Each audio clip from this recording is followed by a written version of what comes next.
When faced with grounding challenges in concrete environments where traditional ground rod placement is restricted, several alternative methods can be employed to achieve compliance with the National Electrical Code, or NEC. Firstly, consider a concealed grounding electrode. This involves installing a copper ground rod concealed within the concrete slab. To do this, drill a hole vertically through the concrete. The ground rod should extend at least 18 inches into the soil below the concrete. It's crucial to ensure the ground rod is buried in a manner that prevents it from coming into contact with any metallic objects or other ground rods. Secondly, a ground ring can be implemented. Create a closed loop of bare copper wire buried within the concrete floor. The wire must be at least number 6 AWG, which refers to American wire gauge, and form a circle with a diameter of not less than 2 feet. This ground ring should then be connected to the building's grounding electrode system.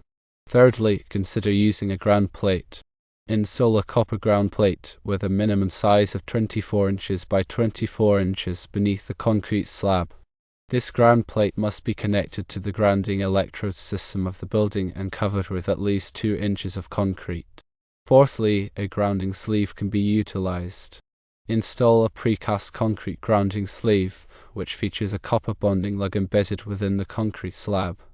A ground rod can then be driven into this sleeve and connected to the bonding lug. The sleeve provides a protected and accessible location for the ground rod. Fifthly, if necessary, a driven ground rod through the concrete can be implemented. Drive a ground rod directly through the concrete slab using a specialized concrete drill bit. Ensure the ground rod is driven at least 18 inches into the soil and is electrically bonded to the building's grounding electrode system. When implementing any of these grounding methods, strict adherence to the NEC is paramount. The NEC outlines specific requirements for grounding and bonding to ensure electrical safety. It is crucial to consult the latest edition of the NEC for detailed guidelines. Here are some key considerations based on the NEC. Article 250.50 covers grounding electrode systems and requires all grounding electrodes that are present at each building or structure served shall be bonded together to form the grounding electrode system. Where a grounded or ungrounded service is replaced, any required upgrades to the grounding electrode system shall comply with Section 250.50. Section 250.52 addresses grounding electrodes. This section details acceptable grounding electrodes, which include metal underground water pipes, metal frames of buildings or structures, concrete encased electrodes, ground rings, and rod and pipe electrodes. Rod and pipe electrodes shall not be less than 8 feet in length and shall consist of the following materials. Firstly, electrodes of pipe or conduit shall not be smaller than 3/4 inch trade size and, where of steel, shall have the outer surface galvanized or otherwise metal coated for corrosion protection. Secondly, electrodes of rods of steel or iron shall be at least 5/8 inch in diameter. Non-ferrous rods that are listed shall be at least 1/2 inch in diameter. Section 250.53 provides requirements for installation of grounding electrodes.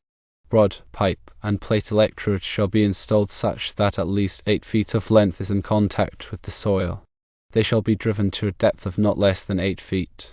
All rod, pipe, and plate electrodes shall be free from non-conductive coatings such as paint or enamel. Where rock bottom is encountered, the electrode shall be driven at an oblique angle not exceeding 45 degrees from the vertical or shall be buried in a trench that is at least 30 inches deep. The upper end of the electrode shall be flush with or below ground level unless the above ground end and the grounding electrode conductor attachment are protected against physical damage. Section 250.64 specifies grounding electrode conductor connections. The grounding electrode conductor shall be connected to the grounding electrode by exothermic welding, listed lugs, listed pressure connectors, listed clamps, or other listed means. Connections depending on solder shall not be used.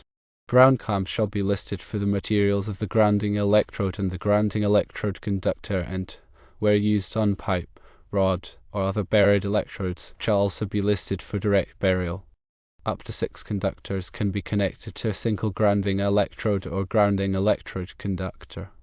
Wire connectors or clamps that connect more than one conductor to a grounding electrode or grounding electrode conductor shall be listed and identified for the purpose.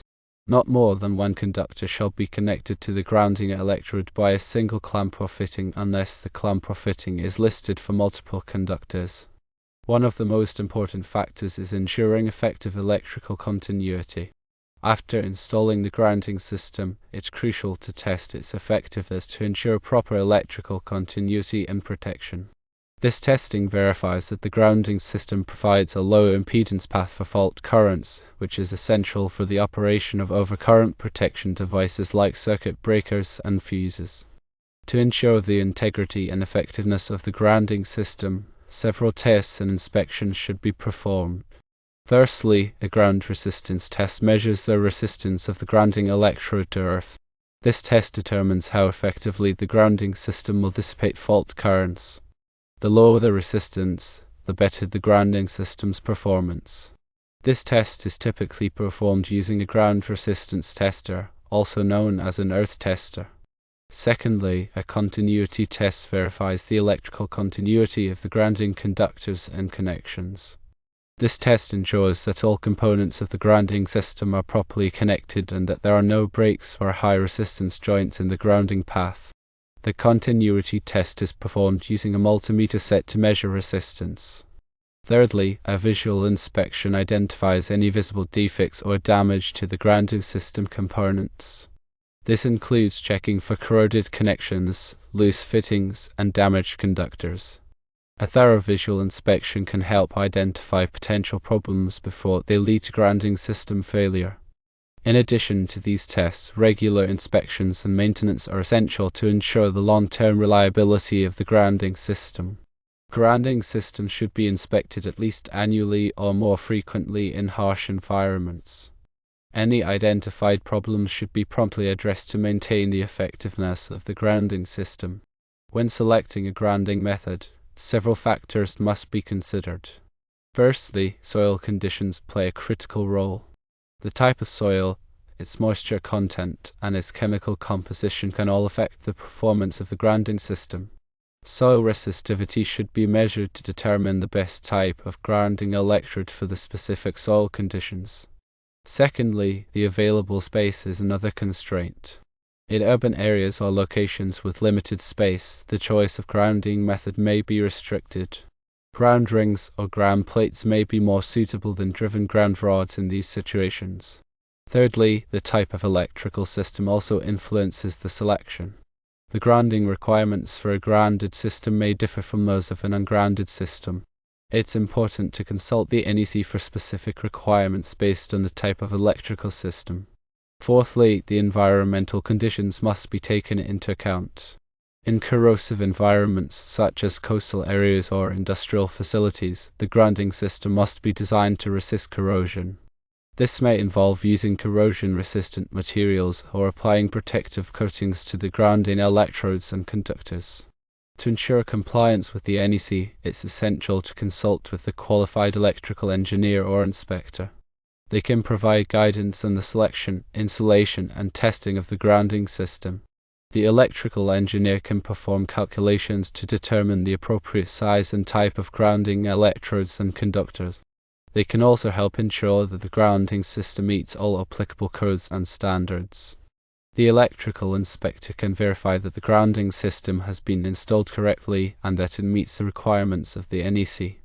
They can also perform inspections and tests to ensure the effectiveness of the grounding system. The NEC provides detailed requirements for grounding and bonding to ensure electrical safety. It's important to consult the latest edition of the NEC for specific guidelines. Here are some key sections of the NEC that address grounding and bonding. Article 250 covers grounding and bonding in general. This article provides comprehensive requirements for grounding and bonding electrical systems and equipment. It covers topics such as grounding electrode systems, grounding conductors, bonding conductors, and equipment grounding. Article 250.4 outlines general requirements for grounding and bonding. Electrical systems that are grounded shall be connected to earth in a manner that limits the voltage imposed by lightning, line surges, or unintentional contact with higher voltage lines and that stabilizes the voltage to earth during normal operation. Electrical systems that are grounded shall be grounded in a manner that minimizes the voltage between the grounded circuit conductors and the equipment grounding conductors and that facilitates the operation of overcurrent protective devices in case of ground faults. Bonding of electrical equipment and conductive materials shall be provided to establish electrical continuity and conductivity.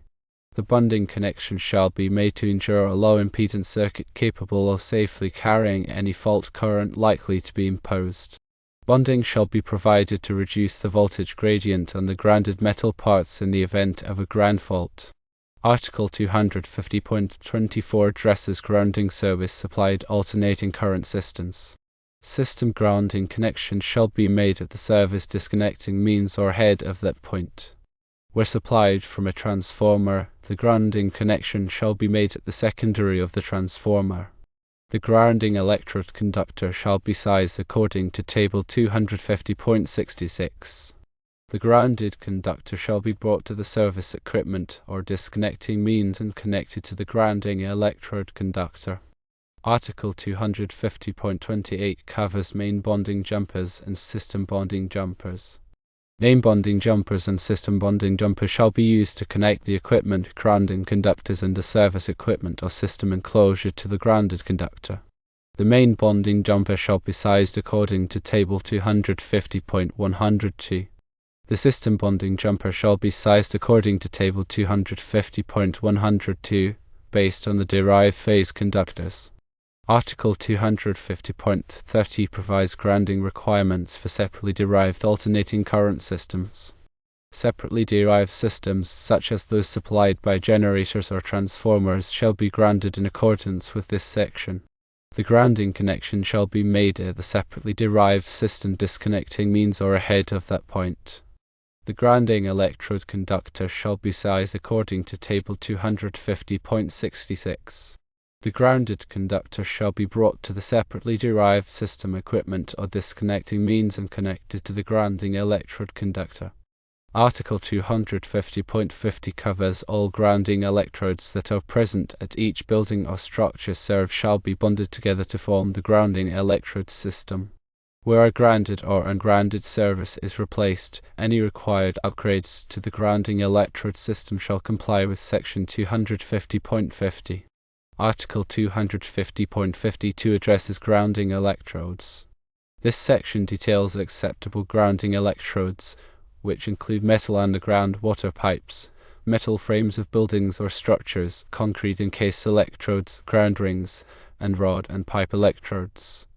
Article 250.64 specifies grounding electrode conductor connections. The grounding electrode conductor shall be connected to the grounding electrode by exothermic welding, listed lugs, listed pressure connectors, listed clamps, or other listed means. Connections depending on solder shall not be used. Ground clamps shall be listed for the materials of the grounding electrode and the grounding electrode conductor and, where used on pipe, rod, or other buried electrodes shall also be listed for direct burial. Article 250.104 covers bonding of piping systems and exposed structural metal. Metal water piping systems, metal gas piping systems, and other metal piping systems that are likely to become energized shall be bonded to the equipment grounding conductor. Exposed structural metal that is interconnected to form a metal building frame shall be bonded to the equipment grounding conductor. Article 250.118 addresses types of equipment grounding conductors. Equipment grounding conductors can be wire type, metal raceways, metal cable trays, or other metal enclosures. The equipment grounding conductor shall be sized according to Table 250.122. Article 250.134 covers equipment fastened to metal surfaces. Electrical equipment that is fastened to metal surfaces, such as metal walls or metal equipment racks, shall be grounded.